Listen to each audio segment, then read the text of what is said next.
Sœurs et frères, nous célébrons la messe du mardi de la semaine sainte. Père, j'ai péché contre le ciel et contre toi. Tel est le thème qui m'a été proposé pour ce temps de ressourcement spirituel. Un thème tiré de la parabole du Père miséricordieux.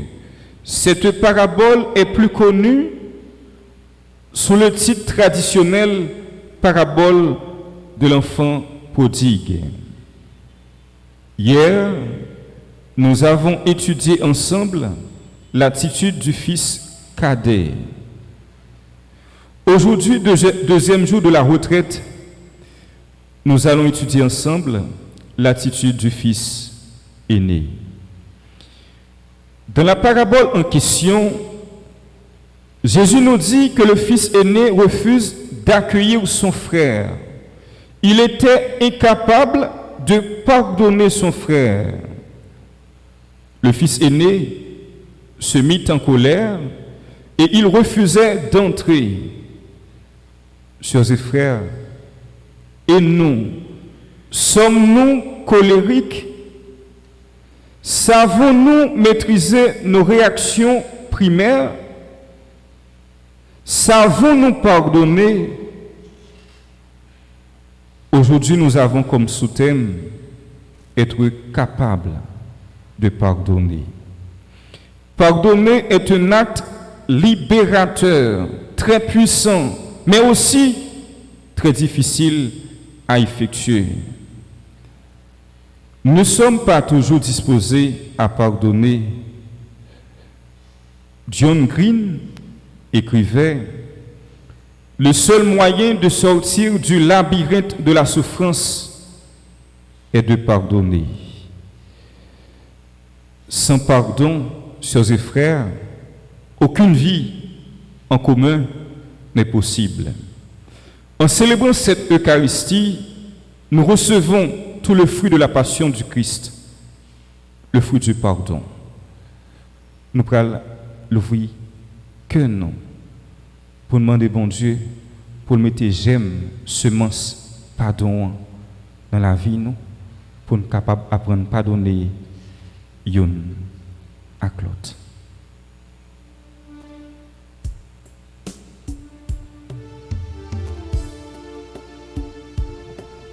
Pardon, Seigneur, pardon, pour notre orgueil, nos résistances.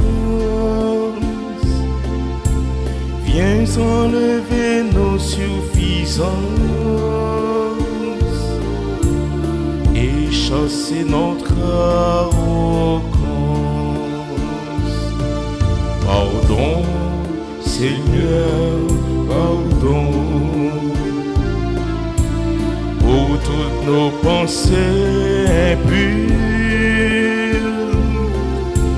Viens changer nos cœurs si durs, nos raisonnements obscurs.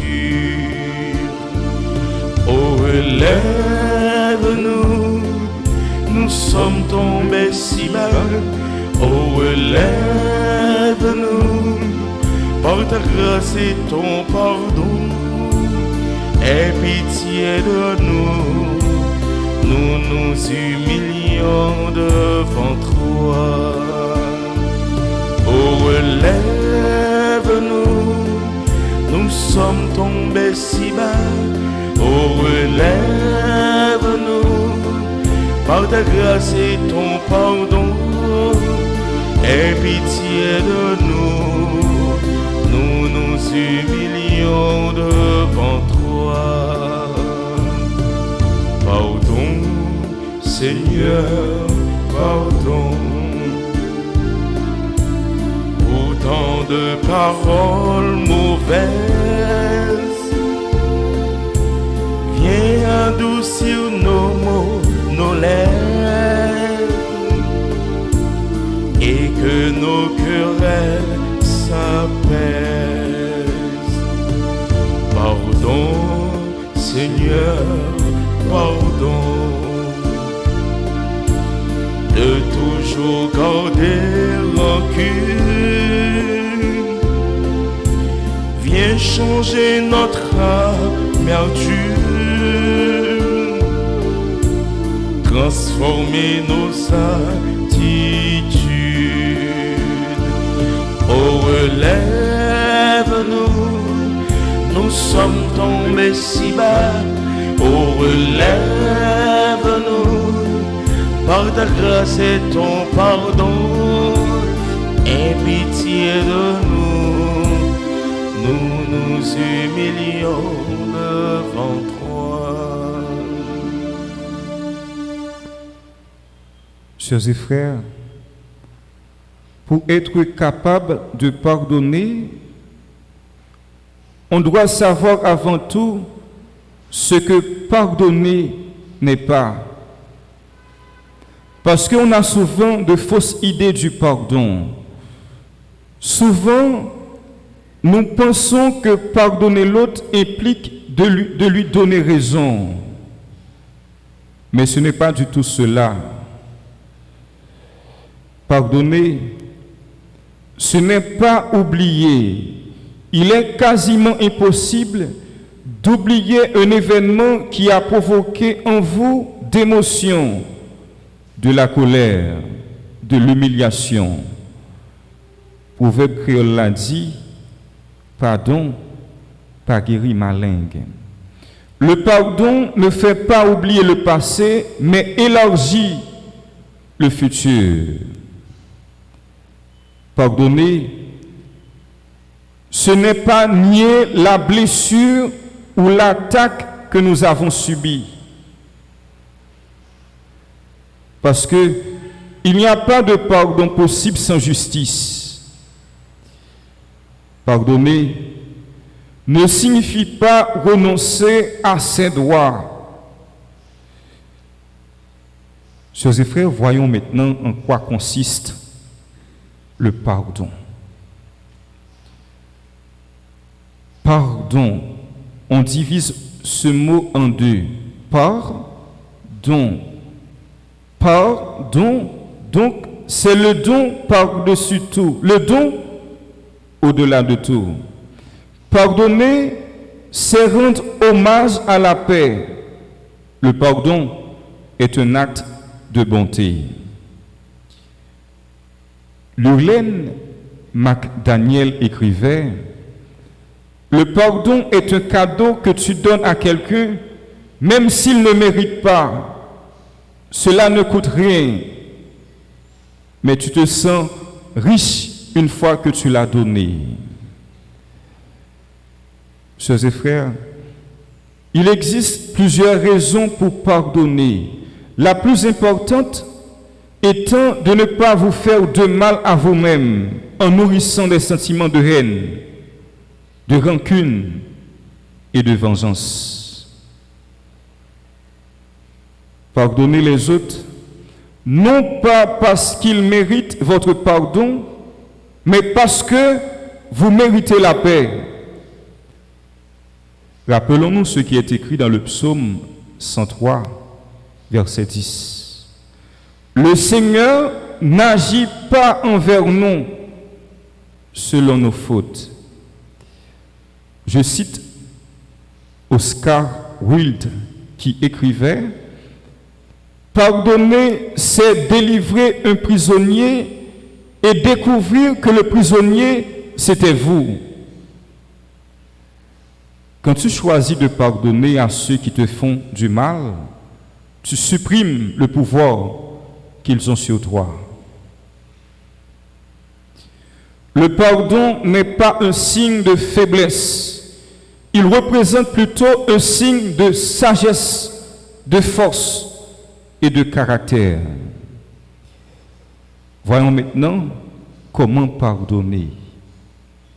La première étape, c'est renoncer à la vengeance. La tentation de la vengeance est la première pierre qui empêche d'avancer sur le chemin de la pacification. L'esprit de vengeance nous garde tournés vers le passé et nous empêche d'aller vers l'avant. Faire souffrir parce qu'on vous a fait souffrir ne fait qu'ajouter un mal à mal. Vengeance égale abcès sous clos. Deuxième étape, comment pardonner? Laisser le passé au passé. Franck Semio, toute ça qui fin fait, vous fait net. C'est pas parce que vous nourrir l'encore qui fait vous défaite pour ça. Pardonner, c'est exorciser le passé.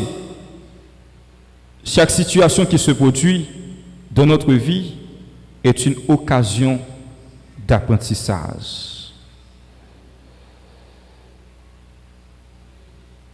Là où il y a la haine, semer l'amour. Là où il y a une blessure, semer le pardon. Là où il y a du désespoir, semer l'espoir. Là où il y a de l'obscurité, semer la lumière. Là où il y a de la tristesse, semer la joie. Que cette Eucharistie soit pour chacun et chacun de nous l'occasion de rencontrer le Christ, notre Dieu miséricordieux, qui nous apprend et qui nous incite chaque jour à pardonner. Que Dieu nous bénisse. Amen.